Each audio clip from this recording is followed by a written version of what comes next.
नमस्कार दोस्तों, मेरा नाम है तन्मय पांडे और आप सभी का मैं मेरी चैनल पे करता हूँ स्वागत।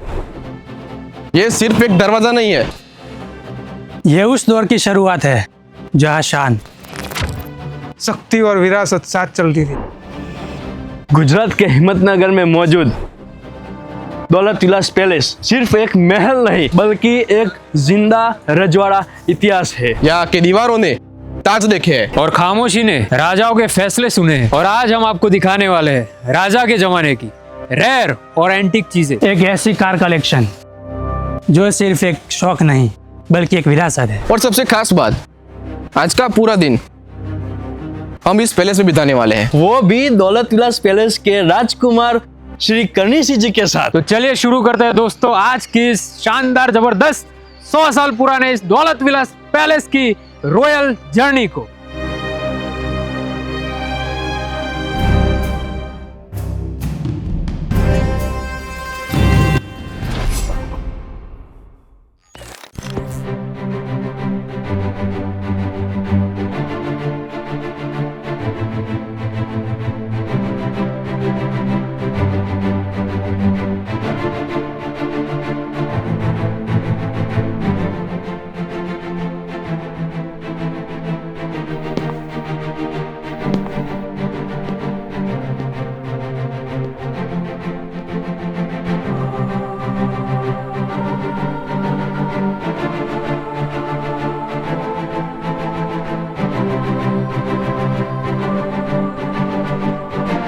दौलत विलास पैलेस में आपका स्वागत है।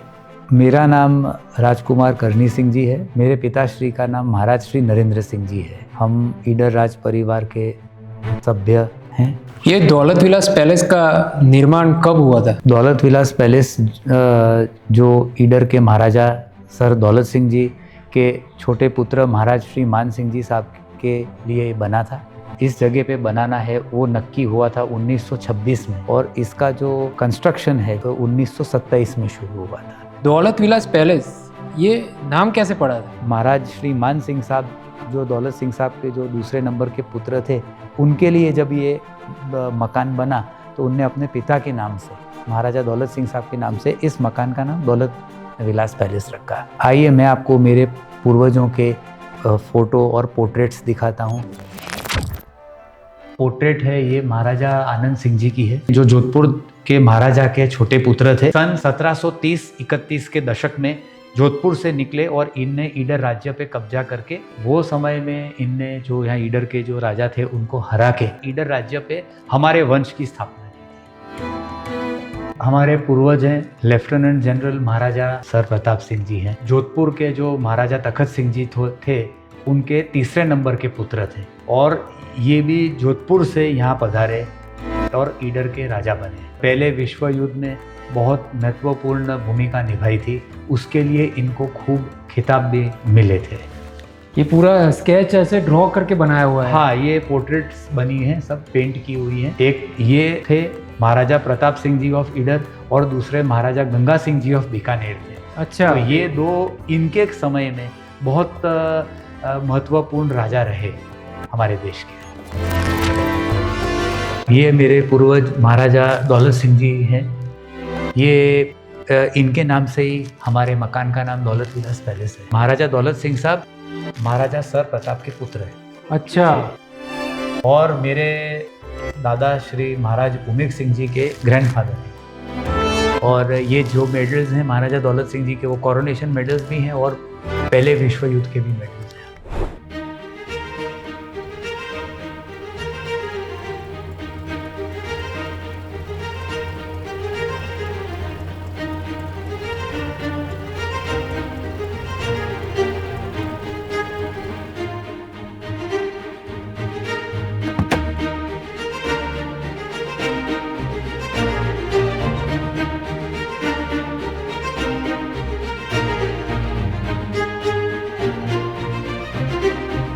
मेरा नाम महाराज नरेंद्र सिंह जी है एंड मेरे जो कज़न हैं वो महाराजा राजेंद्र सिंह जी ऑफ ईडर है।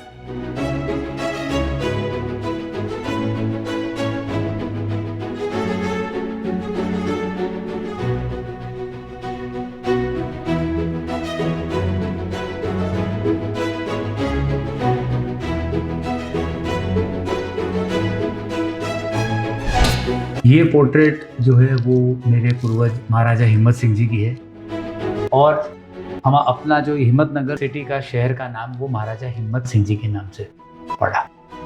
महाराजा सर प्रताप जब ईडर की गद्दी पे विराजे और महाराजा बने, सबसे बड़े पौत्र महाराजा हिम्मत सिंह जी के नाम से हिम्मतनगर का नाम रखा था। पहले हिम्मतनगर का नाम अहमदनगर था, पहले नाम ये था हिम्मतनगर का, फिर इसका शहर का नाम हिम्मतनगर हो गया।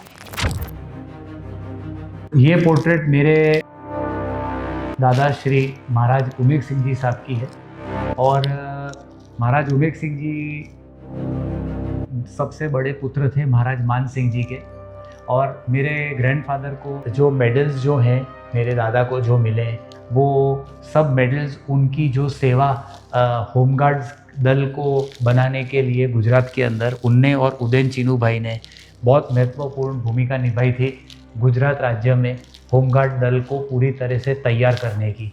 और ये अवार्ड भी मेरे ग्रैंडफादर को तो अनेक अवार्ड है हमारे पैलेस में, अलग अलग जगह हमारे रूमों कमरों में रखे हुए हैं, उसमें से एक अवार्ड ये है। वाह।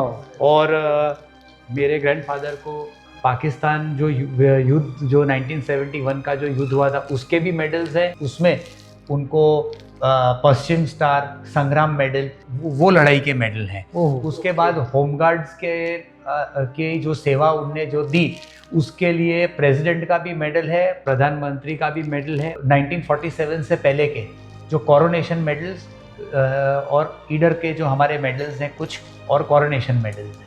तो इस तरह से ये उनके करीबन 15 मेडल्स जो हैं उनको मिले।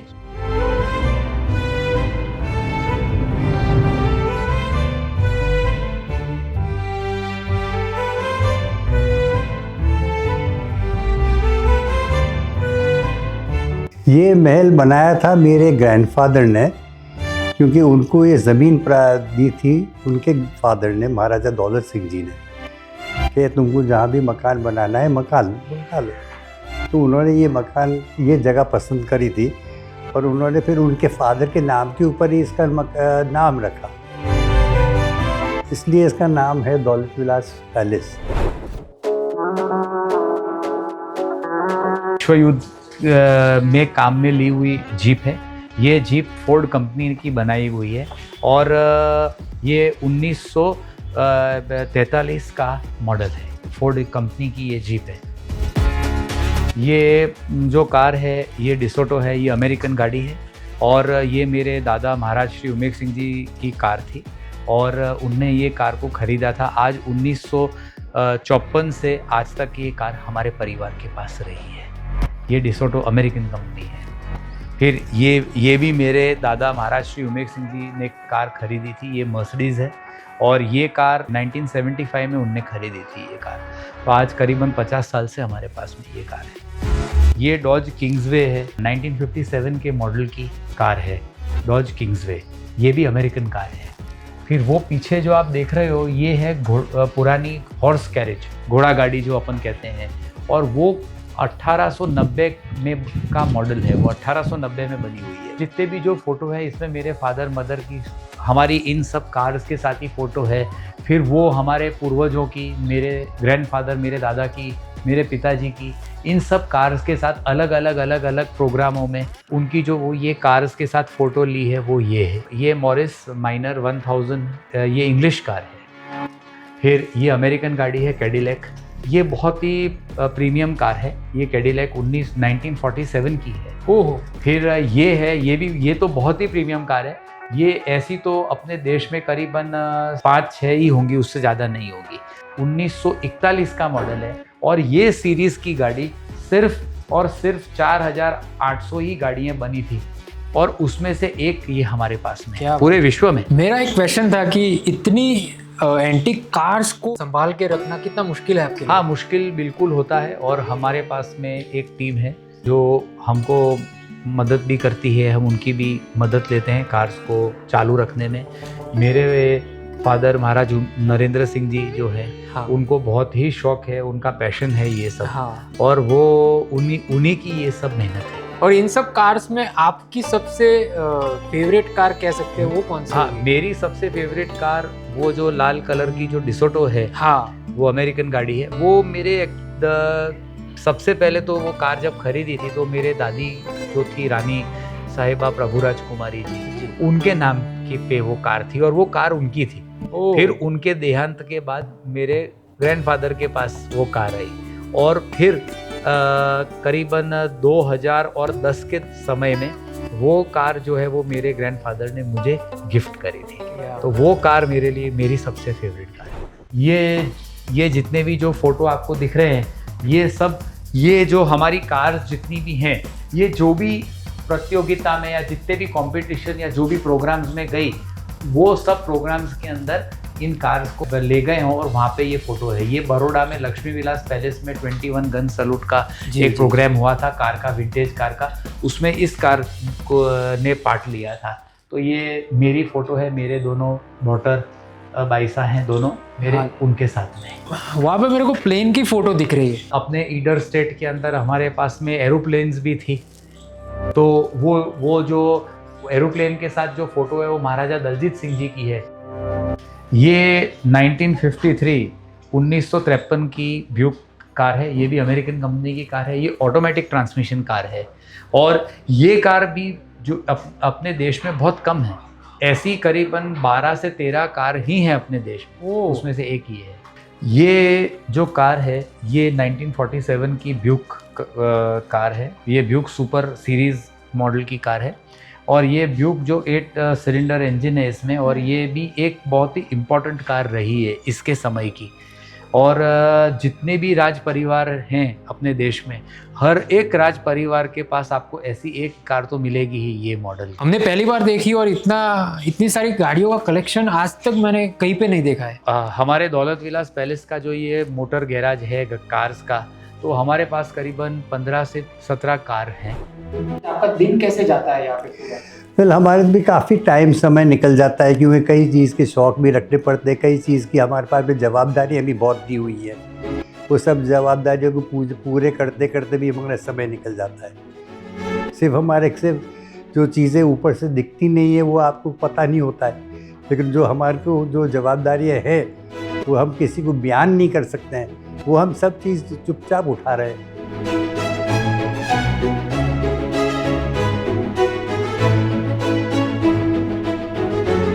आज की पीढ़ी को अगर आप कोई संदेश देना चाहते हो क्या दोगे?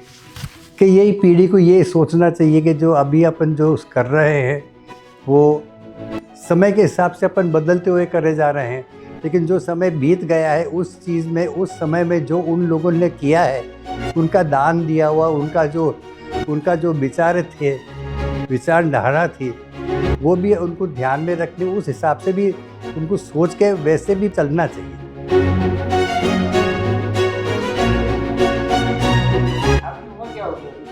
मेरी अभी 79 ईयर्स है। ये हमारा दौलत विलास पैलेस का एक म्यूज़ियम है और इसमें हमारे सब पूर्वजों की जो चीज़ें थी उनको हमने इस म्यूज़ियम में अच्छी तरह से अरेंज किया है, उनकी याद ताज़ा रखने के लिए। कलेक्शन हमने आज तक देखा नहीं है कभी, इसके बारे में अगर हमें कुछ जानने को मिले तो बहुत अच्छा होगा आपसे। ये महाराजा दौलत सिंह जी का चांदी का हुक्का है जिसका उपयोग वो करा करते थे। ये भी सन 1910 या 15 के दशक में बना हुआ है और आज ये भी 100 साल से भी ज़्यादा पुराना हुक्का है। ये उन जमानों में बत्ती इलेक्ट्रिसिटी नहीं थी, तो ये केरोसिन की जो लैंप हुआ करती थी वो काम में लेते थे। ये एक आर्मर है जो बख्तर जैसे जिसको कहते हैं अपन, वो है। ये बेसन है यहाँ पे, और इसका आप काम में लेने के बाद अगर आप इसको इस तरह से करेंगे तो आपका जो ये बेसन का पानी है वो अंदर टंकी में चला जाए। तो ये जहाँ भी पुराने ज़मानों में जंगलों में और सब गाँव में कैंप लगते थे, कैंपिंग करते थे जी, तो वहाँ पे इन टाइप की चीज़ें काम आती थी। ये सब हमारे पूर्वजों की फ़ोटोज़ हैं। फिर वो चांदी के आइसक्रीम खाने के जो मग्स हैं वो हैं। हाँ जी। ये वाइन के ग्लासेस हैं। ये कुछ तलवारों के सेट हैं जो हमने यहाँ रखे हुए हैं। ये मैच बॉक्स का कलेक्शन है, जो मैच बॉक्स जो आती हैं ये, तो आज करीबन हमारे पास में 1000 से भी अधिक मैच बॉक्स हैं। आज ओह। करीबन 50 साल का कलेक्शन है ये। एक एक मैच बॉक्स आज बरसों पुरानी है। इतना सारा माचिस का कलेक्शन हमने आज तक नहीं देखा। ये जो है अपने जो ईडर के अंदर जो पहले बच्चों के लिए खिलौने बनते थे, तो ये वो जो खराड़ी जो बनाते हैं टॉयज, ये वो सब टॉयज हैं। ये खिलौने आज भी फेमस है। वो आज भी फेमस हैं और ये हमारे पूर्वजों ने ये कला को प्रमोट किया था। तो वो राजाओं के समय की कला है जो आज तक जिंदा है, लेकिन अब वो कुछ 4-5 लोग ही रह गए हैं जो ये खिलौने बनाते हैं। तो इसको एक जीवित रखना बहुत ज़रूरी है। हमने इन खिलौनों को यहाँ पर डिस्प्ले किया हुआ है। ये सब हमारे ईडर में बने हुए हैं।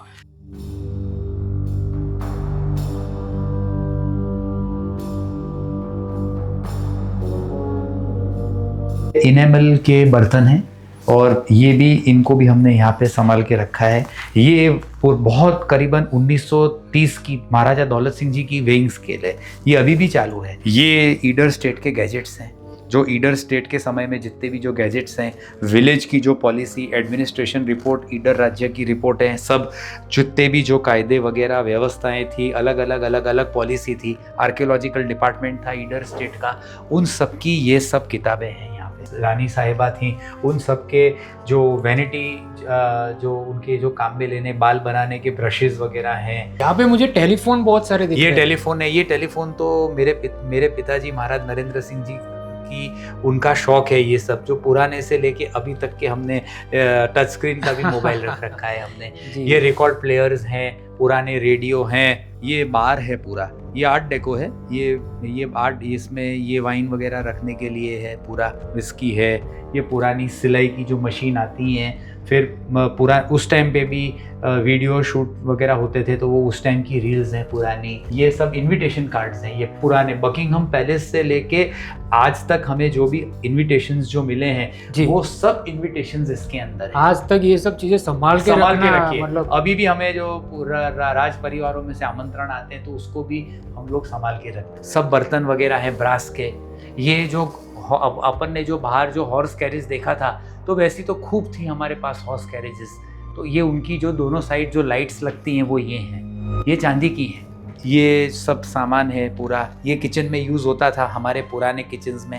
अपने ईडर स्टेट की जो आर्मी का नाम था ईडर सर प्रताप इन्फेंट्री, ये उसका पूरा यूनिफॉर्म है। ये मेरे दादा लेट महाराज उमेग सिंह जी का सब यूनिफॉर्म्स हैं उनके। ईडर सर प्रताप इन्फेंट्री से लेके होमगार्ड्स तक के उनके यूनिफॉर्म्स हैं ये। उन ईडर सर प्रताप इन्फेंट्री में थे तब उनका आइडेंटिटी कार्ड था ये, और होमगार्ड्स में जब वो थे तो गुजरात सरकार ने उनको ये वाला आइडेंटिटी कार्ड जो उनका बना हुआ है ये। और इन कपड़ों पे बेजिस भी लगे, बैजेस भी लगे, बिल्कुल। ये इधर ईडर सर प्रताप इन्फेंट्री के हैं, इधर भी ईडर सर प्रताप इन्फेंट्री के हैं ये सब, और होमगार्ड्स के भी हैं जी। इस तरह से ये सब बहुत पुराना सब सामान है हमारे पास यहाँ पर। और भी काफ़ी कुछ है, आप जाके देख सकते हैं और भी।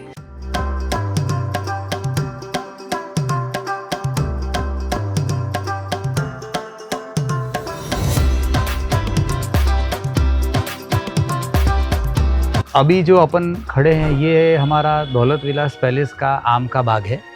और इस बाग की खासियत ये है कि इस बाग के अंदर जो ये आम का जो पेड़ है और ये आम की जो वैरायटी है, इसका नाम है ईडर रत्न।